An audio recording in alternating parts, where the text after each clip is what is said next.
Hot బాక్స్లో ఏమున్నాయి, వేడి వేడి నేతి ఒబ్బట్లు ఉన్నాయి. ఎలా చేయాలో తెలిసే ఉంటుంది. అయినా సరే ఒక్కసారి చూస్ చేద్దాం అనుకునే వాళ్ళకి, తెలియకపోయినా సరే ఫస్ట్ టైం ట్రై చేసే వాళ్ళకి చూస్తే అర్థమైపోతుంది. రెసిపీ అయితే చెప్పను, బట్ ఇందులో ఉన్న మైనస్లు ప్లస్లు డౌట్లు క్లియర్ చేస్తాను.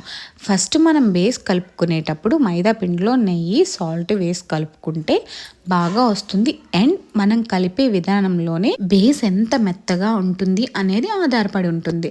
నెక్స్ట్ ఇంకో విషయం ఏంటంటే, మళ్ళీ 10 నిమిషాల తర్వాత ఇందులో పసుపు వేసుకొని బాగా కలపండి. అదేదో ఫస్టే పిండిలో పసుపు వేసుకోవచ్చు కదా అనుకోకండి.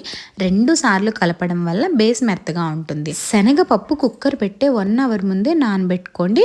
అండ్ ఉడికిన తర్వాత వాటర్ తీసేసి పూర్ణాన్ని రెడీ చేసుకోండి. అండ్ ఇంకో విషయం ఏంటంటే, నేను మార్నింగ్ రీల్స్ స్క్రోల్ చేస్తుంటే యూట్యూబ్లో చూసి ఒబ్బట్లు చేద్దాం అనుకున్నాను.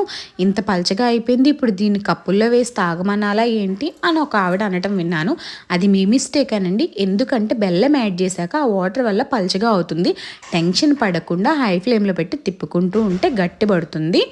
సో ఎప్పుడూ గాబరా పడకుండా వంట చేస్తేనే వంట టేస్ట్ బాగా వస్తుంది. మరి ఉగాదితో ఒబ్బట్లు చేయాలంటారు కదా, మీరు చేసి తిన్నారా? కామెంట్ చేయండి.